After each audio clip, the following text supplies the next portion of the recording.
கிறிஸ்துவுக்குள் அன்பான தேவனுடைய பிள்ளைகளே, இயேசு கிறிஸ்துவின் அன்பின் நாமத்தில் உங்களை வாழ்த்தி ஆசீர்வதிக்கிறேன். நன்மைகளின் தேவனாகிய கர்த்தர் இந்த வருஷத்தில் உங்களை பெருக பண்ண போகிறார்.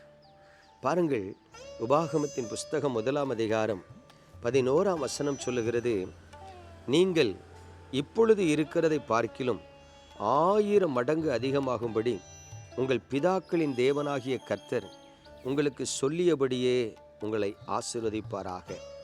பிரியமானவர்களே, இங்கே மோசே இஸ்ரவேல் ஜனங்களை பார்த்து சொல்லுகிறதாக இந்த வசனம் அமைந்திருக்கிறது. நீங்கள் 1000 மடங்கு பெருகும்படி கர்த்தர் உங்களை ஆசீர்வதிப்பாராக. இது ஒரு வாழ்த்து செய்தி. அதே நேரத்தில் இஸ்ரவேல் ஜனங்களுக்கு மிகுந்த சந்தோஷத்தை உண்டாக்கும்படியான ஒரு செய்தி. இன்றைக்கு நமது தேவனாகிய கர்த்தர் உங்களுக்கு இந்த வார்த்தையை சொல்லுகிறார். இந்த செய்தியை கேட்டுக்கொண்டிருக்கிற தேவனுடைய பிள்ளையே, இதுவரைக்கும் உன் வாழ்க்கையில் ஒரு பெருக்கத்தை நீ சந்தித்திராமல் இருந்திருக்கலாம். ஒரு வேலை, ஒரு சின்ன வேலை பார்க்குறேன், இல்லை ஒரு கவர்மெண்ட் வேலை பார்க்குறேன், ஒரு ஆசீர்வாதமாக வாழ்ந்துட்டு இருக்கிறேன் அப்படிங்கிறத நீங்கள் சொல்லலாம். ஆனால் பெருக்கம் என்பது இல்லாமல் இருக்கலாம். கடந்த நாட்களில் நான் ஒரு ஊருக்கு போயிருந்தேன், ஒரு சின்ன கிராமம். அந்த கிராமத்துக்கு போயிருக்கும்போது அங்கே ஒரு சகோதரன், அவருக்கும் அவர் மனைவிக்கு இடையில சில வாக்குவாதங்கள். அப்போது நான் அவங்ககிட்ட கேட்குறேன், ஏன் கணவன் மனைவி வாக்குவாதம் பண்ணி சண்டை போட்டுட்ருக்கீங்க? அப்போ அந்த சகோதரி சொல்கிறாங்க, பிரதர், கொஞ்சம் நீங்களே நியாயத்தை சொல்லுங்கள். எங்களுக்கு கல்யாணம் ஆகி 3 பிள்ளைகள் இருக்காங்க.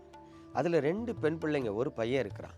இப்போ எங்களுக்கே இந்த ஒரு 3 சென்ட் இடத்துல இந்த வீடு தான் இருக்குது, வேறு எந்த ஒரு சொத்தும் எங்களுக்கு கிடையாது. அப்படி இருக்க இந்த மனுஷன் வேலை பார்த்து சம்பாதிக்கிறதுல அக்கா பிள்ளையை படிக்க வைக்க, தங்கச்சி பிள்ளையை படிக்க வைக்கன்னு அங்கேயே ஃபுல்லாக செலவழிச்சிட்டு இருக்கார். எப்போமாவது ஒரு டைம் படிப்புக்கு கொடுக்க வேண்டியதான், நான் வேண்டான்னு சொல்லலை.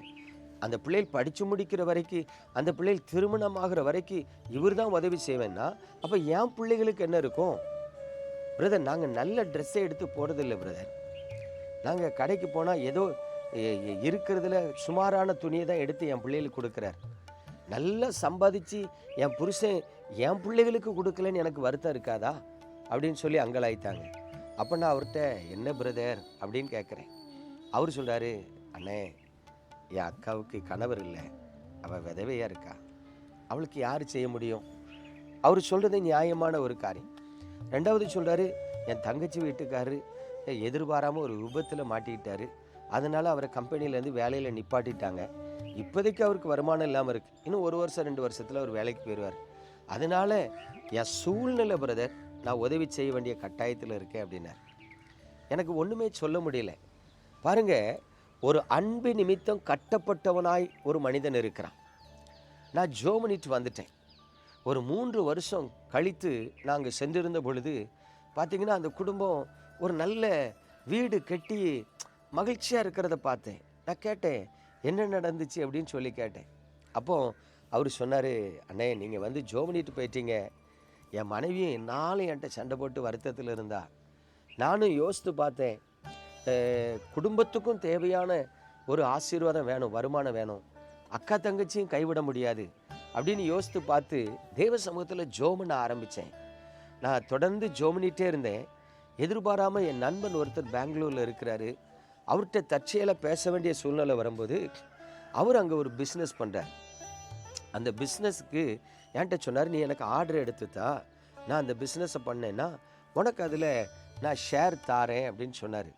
சரி, சும்மா செய்வேன்னு விளையாட்டாக அந்த பிஸ்னஸ்க்கு நாங்கள் எனக்கு தெரிஞ்சவங்ககிட்டலாம் சில ஆர்டர் எடுத்து கொடுக்க ஆரம்பித்தேன். ஆனால் 2 வருஷத்தில் பார்த்தீங்கன்னா இன்றைக்கி எனக்கு அந்த சைடில் அந்த பிஸ்னஸ் மூலமாக ஒரு நல்ல அமௌண்ட் வருது. அவர் மனைவியை போய் சொன்னாங்க, அண்ணே, சந்தோஷமாக இருக்கோண்ணே, ஆண்டவர் எங்களை நினச்சிட்டாருண்ணே, கைவிடலைண்ணே, இன்றைக்கி உண்மையிலே நாங்கள் மகிழ்ச்சியாக இருக்கோம். நாங்கள் யோசித்து பாருங்கள், அவர் அரசாங்கத்தில் வேலை சாயங்காலம் 5 மணிக்கு முடிஞ்சிடும். அவர் சொல்கிறாரு, சாயங்காலம் 5 மணிலேருந்து ராத்திரி 9 மணி வரைக்கும் அந்த பிஸ்னஸ்க்காக அவர் கமிட் பண்ணி ஒரு ஆஃபீஸ் போட்டிருக்கார். அந்த ஆஃபீஸ்க்கே மக்கள் எல்லாம் வராங்க. அப்போது தேவன் அவருடைய பிள்ளைகளை பெருக பண்ணுகிறார். அல்லேலூயா. பிரியமான தேவனுடைய பிள்ளைகளே, இந்த 2026வது வருஷத்துக்குள்ள பிரவேசித்திருக்கிற உங்கள் வாழ்க்கையில் இன்றைக்கு கர்த்தர் சொல்லுகிறார், நீ 1000 மடங்கு அதிகமாக இருக்கும்படி உன் பிதாக்களின் தேவனாகிய கர்த்தர் உனக்கு சொல்லியபடியே உன்னை ஆசீர்வதிப்பார். நானும் மனதார உங்களை வாழ்த்துறேன். நீங்கள் பெருகுவீர்கள். நிச்சயமா இந்த தேசத்தில் நீங்கள் பழுகி பெருக வேண்டும் என்று இயேசு கிறிஸ்துவின் நாமத்தில் உங்களை வாழ்த்துகிறேன். கர்த்தர் உங்களை ஆசீர்வதிப்பாராக. நம்ம ஜெபிப்போமா? எங்கள் அன்பின் பரலோக தகப்பனே, பரிசுத்தமான இந்த காலை வேளையில் உமது கிருபையுள்ள கரத்தில் உமது பிள்ளைகளை தருகிறேன். ஆண்டவரே, எத்தனை பேர் உண்மையுள்ளவர்களாய் இருந்தாலும் ஆண்டவரே உம்முடைய ஆசீர்வாதம் இல்லாமல் போராடி கொண்டிருக்கிறார்கள் என்பது எனக்கு தெரியாது சுவாமி.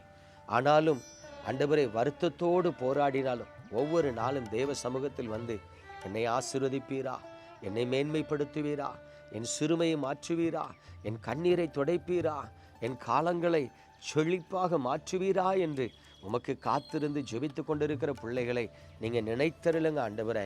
இந்த காலை நேரத்தில் மனதார உமது பிள்ளைகளுக்காய் ஜெபிக்கிறேன். ஜெபித்தவர்களை ஆசீர்வதிக்கிறேன். இதோ வேதம் சொல்லுகிறது, கிறிஸ்து இயேசுவுக்குள் தேவன் உங்கள் குறைவுகளை எல்லாம் நிறைவாக்குவார் என்று சொன்னது போல ஆண்டவரே, உமது பிள்ளைகளின் குறைவுகளை நிறைவாக்கி நடத்துங்க. ஆசீர்வதிக்கிறேன். இவர்கள் பழுகி பெருகுவார்களாக. இயேசு கிறிஸ்துவின் அன்பின் நாமத்தில் பிதாவே, ஆமென்.